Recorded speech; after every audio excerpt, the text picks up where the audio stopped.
You never want China to be an enemy. It's just 太麻烦. Well, it's too big. You don't want to be too close to China either. Because if you're too close, you have no freedom. Does the current trade war and the shifts in the global order, the sensitivities, the uncertainties, does it worry you for Singapore, for the prosperity of this region, including China? I say something which may sound surprising. It is good that we have a trade war and not a real war. Because the trial of strength between the US and China will have to go through a process lasting many years.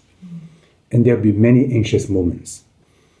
And in some of those anxious moments, there could be physical conflict and people could die.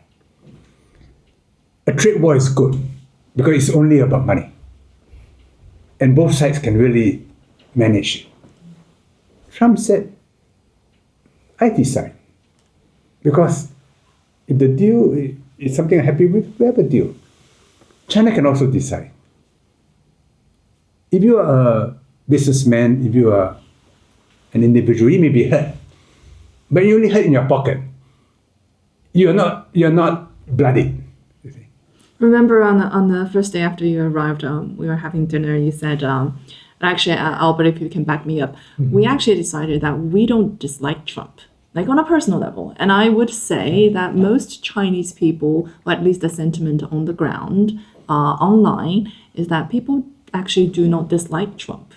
And my take on that is, for China now, I think respect and honesty and honor means more than the physical interest, because what the Democrats or the United States used to do for the longest period of time after World War II is, including this time what was revealed about USAID, what they were doing around the world. That is claiming moral supremacy over other civilizations is what the Chinese people cannot live with.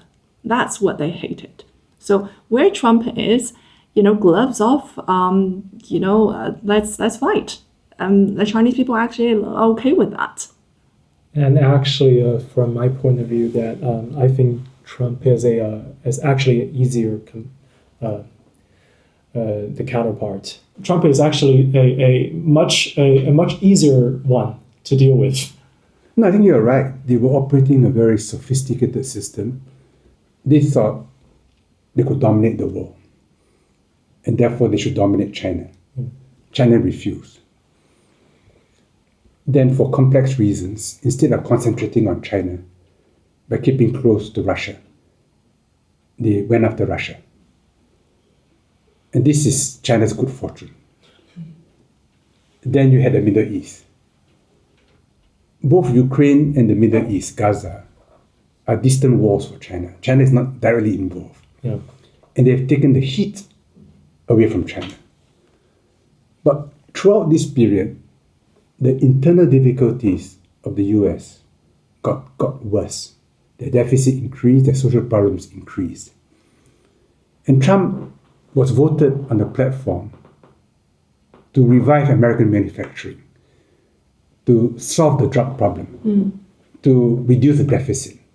So he has no grand conception of US dominating the world. Secretary Rubio was the first Secretary of State to say that we are living in a multipolar world. Yeah. This is a big concession that the US administration has made. Future US administrations will have to work within this framework. It is a reality. And once you think in terms of multipolar framework, your strategy and your tactical moves all change. And we're seeing that in Trump. Now, Mao Zedong once said that he much preferred to work with Republican presidents than Democrat presidents because they're much more honest. And in the case of Trump, he's not ideological. Exactly. You can deal with him. He's got a bottom line. Yeah, he's very honest about what he wants and what measures he's going to take in order to get there. And there is no ideological supremacy, there is no hypocrisy, there is no intellectual control, mind control games that he plays there. But he's a bully. Yes, yeah, he is a yes, bully. He's a bully. Yeah. And his negotiating style is very aggressive. It's quite scary. I met a former Korean minister. He said, if Trump wants $2, he'll ask for 10. And he'll scream at you. Yeah. And you're so anxious. So in the end, you say, okay, you settle for $3. Trump has got $3 instead of 2. Yeah. Yes. And you're so happy that you're only giving him 3 Yeah. and not 10. Yeah. You see, that's how he negotiates. Okay, where does Southeast Asian, ASEAN countries, Singapore, China stand with this bullying style of negotiators? There was a meme circulating somewhere, I forgot where, I just came across it. It said, I think it's a comedian or something. He said, hey, I know, Trump, you wrote The Art of Deal, but remember, China, they wrote The Art of War. So who said that? A Singaporean? No, an American comedian, one of those. That's quite funny. Yeah, one of those funny shows. Yeah, it was just a funny thing that I remembered. So where do we stand against a negotiating bully? Now, if you're a small guy Yeah. and there's a bully walking around, just stay in the corner. Don't attract his attention. Okay. It's not worth the while to attract his attention. But if you have no choice, Yeah, and he's that's going what- after you, yeah. then you've got to stand up to him. Because if you show weakness to a bully, he'll bully you more. Now, if you stand up to a bully, he may give you a punch in the face. Okay, you take the bruise. And you hit back, and then he'll be more careful next time. But of course, in the case of Singapore, we have ASEAN.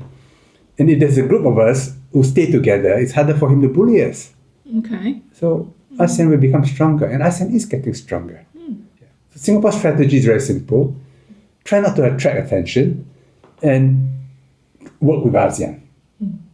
Do you think Singapore and the ASEAN countries are at some point going to be forced to pick a lane between China and the United States? Because it seems like in the world order today, yes, multipolar, but increasingly sort of parallel lanes of parallel worlds emerging. For all 10 Southeast Asian countries, an ascendant China is something we have seen repeatedly in history.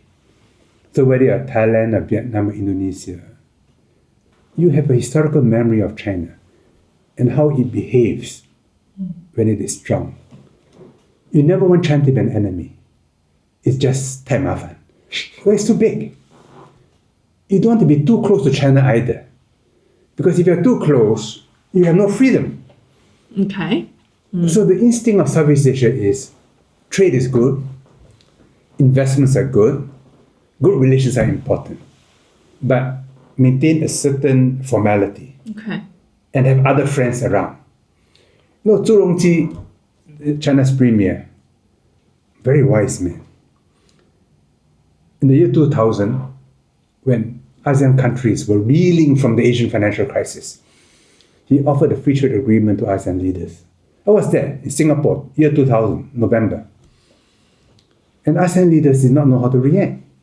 I was trade minister. The following year, when the trade ministers met in Hernay, I said, China wants it politically. Ask for an early harvest, a concession. Singapore did not benefit because it was for in agriculture and in natural resources. Right. Okay. But I wanted a moral position. That I'm not asking this for Singapore. I'm asking this for the other 9. They agreed. China agreed. Later on, I spoke to Long Yong-tu. Long Yong-tu said, Premier Chu said, whatever ASEAN wanted, give to them. I read it correctly. Then the following year, in Jingbian, we signed a framework agreement. And Zhu Rongji made 2 remarks. He said, if after 10 years the agreement is in China's favor, we will renegotiate it.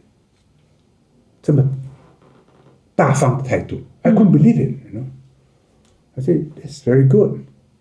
Then he made a second remark, even more important.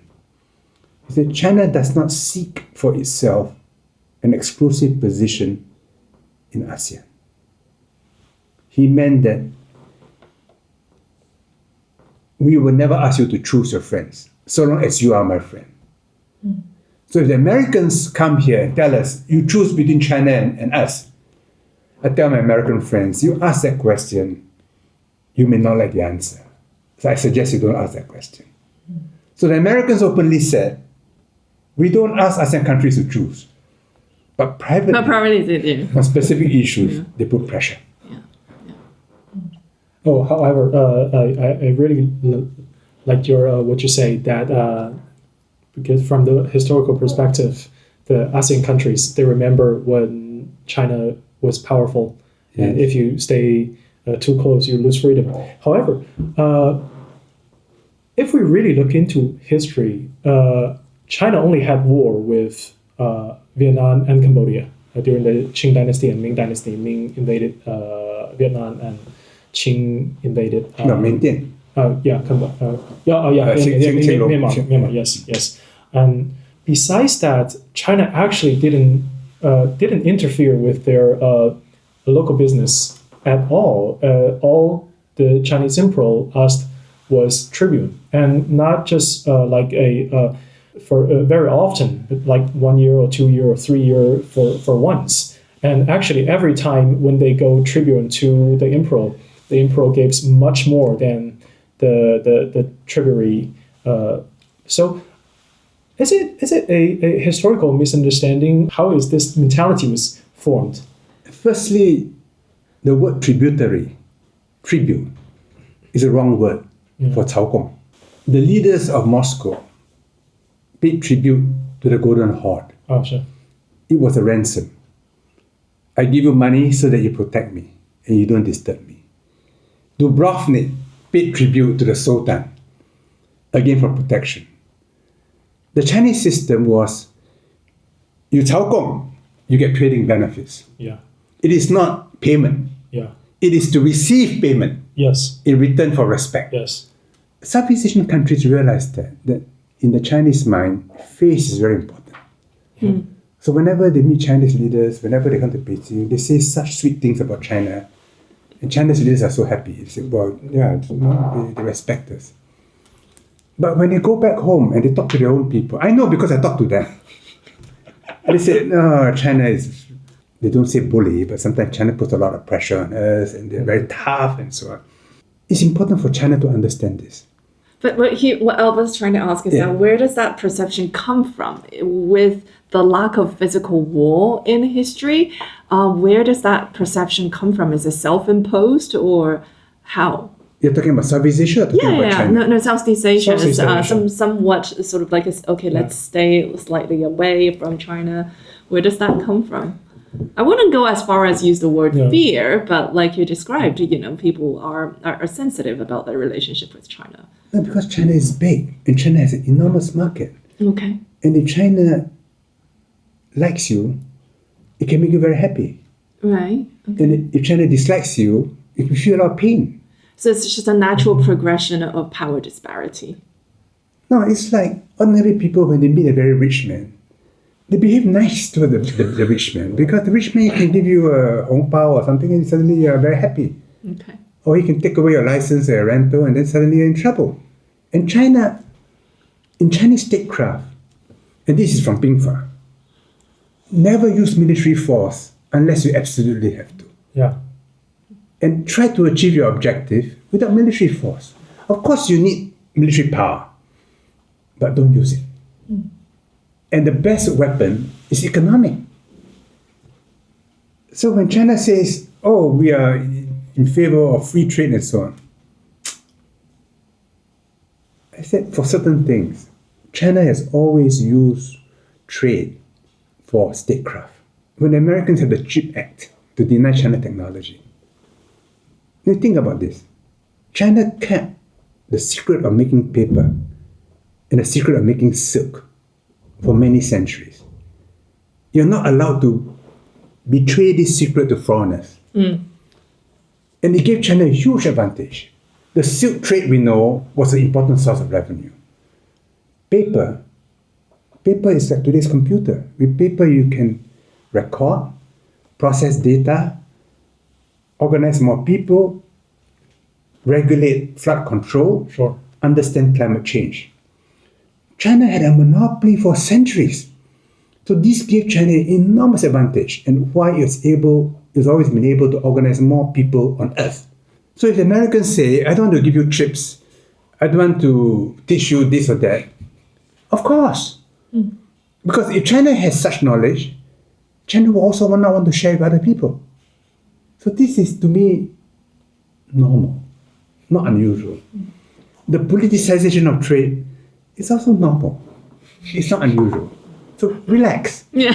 The important thing is we're not killing each other. Yes.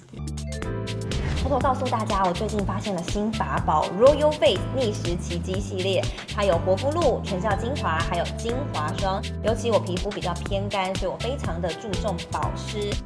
保湿做得好，肌肤自然烹润。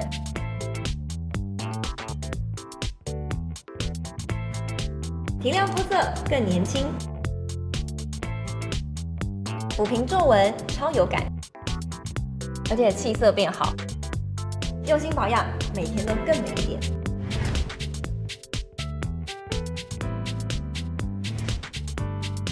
美吧。